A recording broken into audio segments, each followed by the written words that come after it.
Good afternoon again, folks. Welcome to another episode of Spilling Tea. I'm your host, Tiffany Daniels, and we're going back to that horrible world known as the JRC. But before we do, the usual disclaimers. In the description box, you're going to find the link to the article that the Judge Rotenberg Educational Center doesn't want you to read.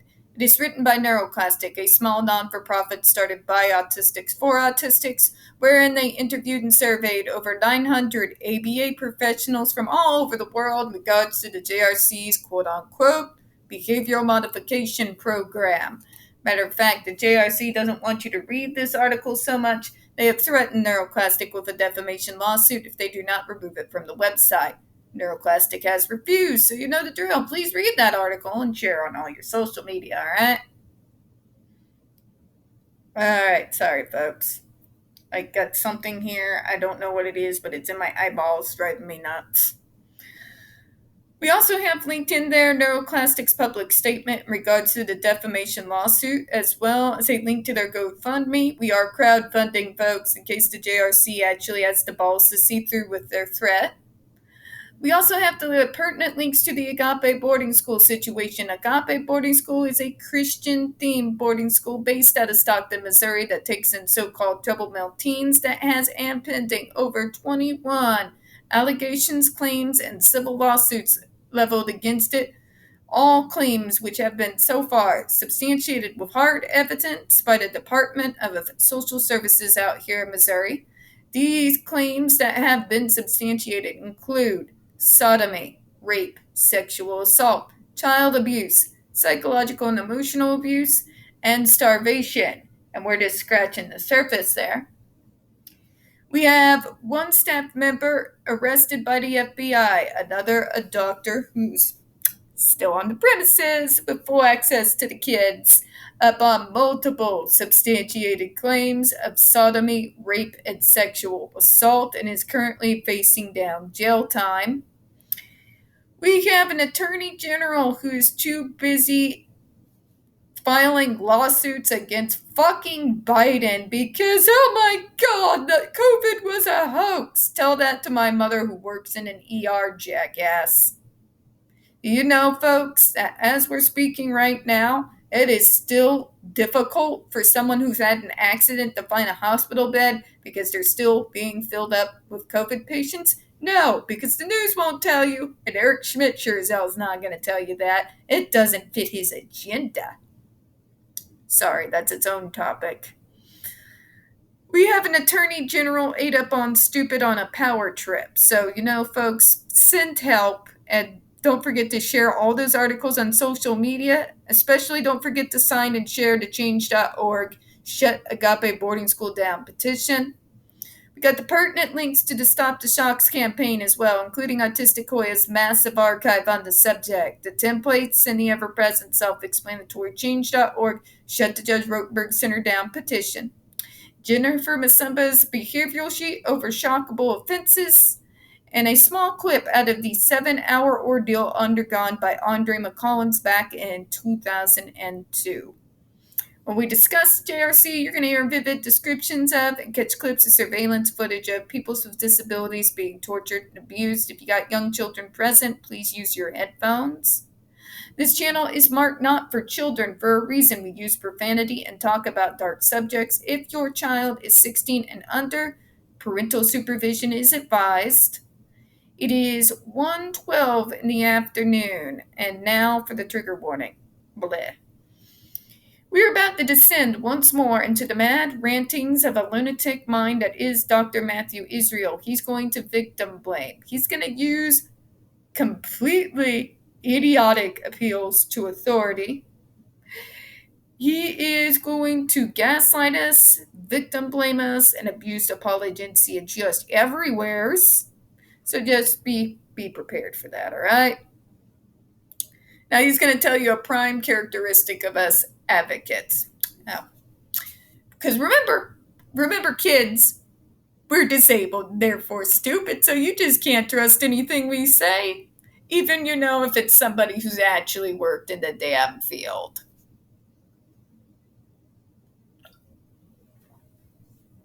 Fucking really, doctor. A prime characteristic of such an anti-aversive advocate is their beliefs about aversives are not open to rational discussion. You want to talk rational, doctor? You want to bring up rational. Do you want to go there? Do you really want to go there? Okay, let's talk rational.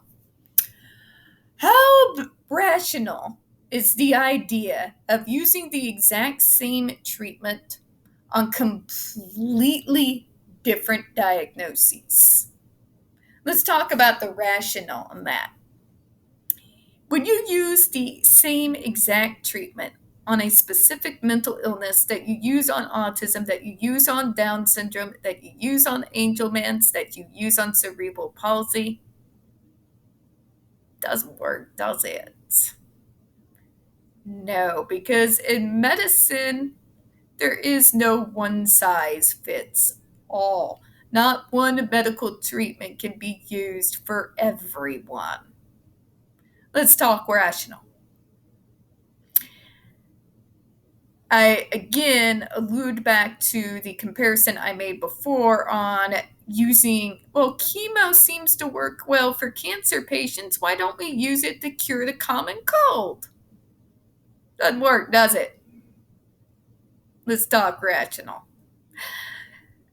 Let's talk rational, doctor, about the fact that we know for a fact that if we were to use the same treatment you get away with using on people with disabilities, on war criminals, the whole world outcry against the United States would be massive beyond all belief. Massive, folks.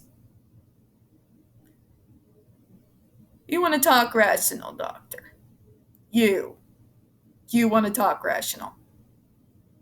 How rational is it to torture us until we scream and beg for mercy and call it treatment? See, doctor, it's not about being open to rational discussion. It's that we are dealing with you, someone who is completely irrational and unwilling to accept any form of criticism or accept anybody's opinions other than your own, even when confronted with actual solid medical evidence and data that says otherwise than your insanity. It's not us who's closed to rational discussion, doctor. It's you. Medicine is supposed to evolve. Science is supposed to evolve. You are stuck in the fucking 1920s. And you will not listen to anyone who tries to bring you up to date. So please do not mock me or any of the rest of us by using the term rational. You are the most irrational person I've come across, and I've dealt with fucking AH. Well, her case, anyways. You know where I was going with that, alright? God. For example, most persons when asked whether they would like to try some new or unusual medical or dental procedure would ask, what are the risks, what are the benefits, and what are the alternatives? That's true, doctor, but you do not. And by the way, I am again entertained by this dude comparing his practices to dental. Let's talk, doctor. You want to talk rational, right? Let's talk rational. Does a doctor drill into a tooth before giving the patient numbing medication? As someone who has recently undergone dental surgery, no, they don't, doctor. They do, matter of fact, use a numbing gel and then will shoot you with numbing medicine so that you don't feel the motherfucking drill. You do not provide these kids with any form of anything to make the pain less when you shock them. It's not an adequate comparison. It's nonsensical. It's nonsensical. It leads your argument to be completely destroyed. Okay?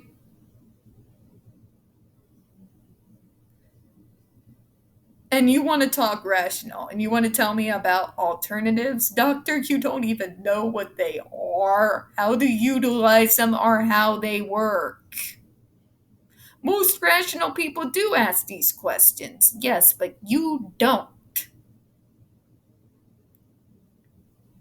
They would weigh whether the benefits seem to outweigh the risks and would compare this with the risks and the benefits of the alternatives. But you don't, doctor. You actually don't.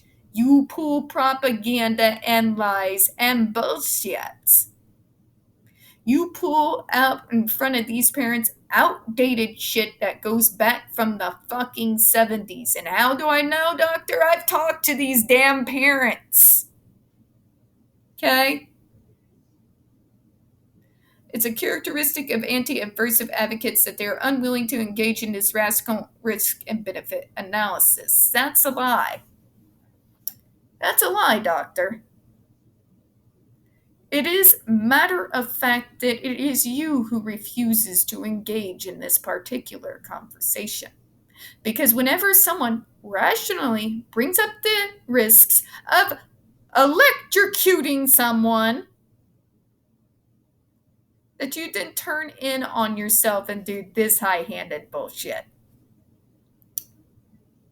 You don't tell people that there is a risk of second-degree burns. We have evidence of this, doctor, in medical records.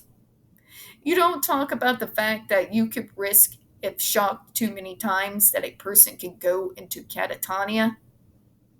You don't, in fact, give the real risk factors at all at using this risky type of device. At all. You do not even say that it is a risk for kids to wear a fucking electronic device in a shower. What are the benefits? You want to tell me I'm not rational? Fine, let's have a rational talk here. Fear has an immediate response. I'll give you that. Torture has an immediate response. The question is, how long does it last? Only as long as the threat is there. When that threat is removed, what happens, doctor? Logically, those behaviors return. And why do they return, doctor? Because the threat has been removed and the underlying issues that remain undealt with are still there. Your treatment is literally pointless. Literally fucking pointless. It doesn't actually cure or help with anything. It deals with nothing. It rules through fear. And if you look at human behavior and human history, it does not work in the long term, does it? Their attitude is that aversives are wrong and must be stopped, even if the availability could save the child's life. Okay, so when does torture save lives, doctor? Let's talk rational now. Since you invited us, so kind of you, did it save Linda Corneliussen's life? What about the other 5 kids who are dead? Because they're not here to defend themselves, are they? What about the kids who have committed suicide because of your school? Think it saved them? Oh no, you're going to blame their behaviors, I'm sure, because we took them out of there. You're not going to blame yourself and the psychological fucking trauma and damage that you've done. No. It's because we don't torture them anymore. The fact of the matter is, doctor, we can't have a rational conversation with you because you so much believe in your bullshit that torture is the only answer, that you lock yourself up in your echo chamber with your fucking acolyte parents and your acolyte staff and will not listen to any other rational person, not even people from your own fucking field can get through to you. Torture is not an answer, doctor. And please stop using surgery analogies. They don't work because what do they do in surgery? They do whatever they can to minimize the suffering of the patient, both during and after said surgery. It doesn't work. You're not trying to spare these kids from anything. You make sure it hurts as much as it can. And when that's not enough, you do your bizarre behavioral lessons where you'll grab them out of nowhere and have the staff fucking threaten them. Okay? We know what you did in California, where you left the kid fucking tied up outside on his fucking knees for days, soaked in his own urine. We know about this. So yeah, kind of doesn't work when you know the history, does it? I'll close on that. We don't get very many views on this channel. The few that we do tend to get removed from time to time. So please don't forget to hit the like button, hit subscribe, and don't forget to hit the comments. I do appreciate your time, and as always, we here at Spilling Tea hope you have a good one. Bye-bye.